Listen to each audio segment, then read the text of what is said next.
প্রথম অধ্যায় যার সম্পর্কে আলোচনা করব সেটা হলো প্রাচীন ভারতীয় ইতিহাসের সূত্র।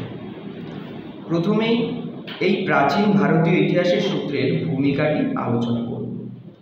প্রতিটি জাতির ইতিহাস তার ভবিষ্যৎ প্রজন্মের জন্য একটি ঐতিহ্য। পূর্বসূরীদের দ্বারা করা গৌরবময় কাজ পরবর্তী প্রজন্মকে অনুপ্রাণিত করে। তাদের ভুল ত্রুটি বিশ্লেষণ করে তাদের কর্মপন্থা স্থির করে এবং গৌরবময় অতীত ফিরে পাওয়ার চেষ্টা করা হয়। যখন আমরা ভারতীয় ইতিহাসের গুরুত্ব অধ্যয়ন করি তখন সেই সময় অনেক বৈশিষ্ট্য দেখা যায় যা আমরা অন্য কোনো জাতির প্রাচীন সংস্কৃতি থেকে পাই না। ইতিহাসের উদ্দেশ্য অতীতের উপর আলোকপাত করা। এটি ঐতিহাসিক উৎসগুলির আবিষ্কার এবং অধ্যয়নের মাধ্যমে করা হয়। কিন্তু আসল অসুবিধা দেখা যায় প্রাচীন ইতিহাস লেখার জন্য।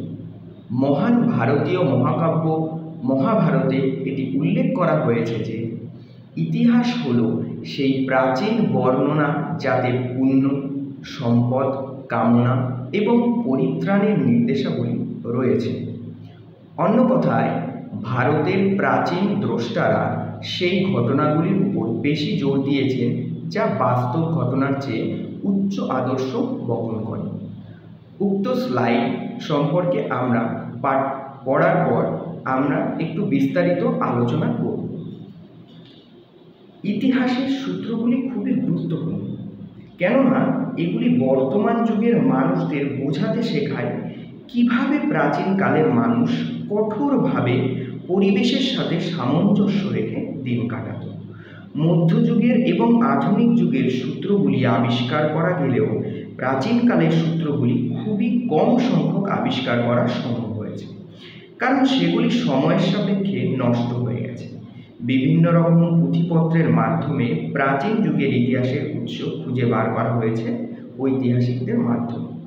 এছাড়াও অনেক সূত্র আছে যেগুলি সম্পর্কে এখনও পরীক্ষা নিরীক্ষা চালানো হচ্ছে, কিন্তু প্রাচীনকালের পুঁথিপত্রগুলি সময়ের সাপেক্ষে ধ্বংসাবশেষের মুখে। উক্ত স্লাইড এবং আলোচ্য বিষয়বস্তু সম্পর্কে আশা করি সম্পূর্ণ রকম জ্ঞান উপলব্ধ করা গিয়েছে।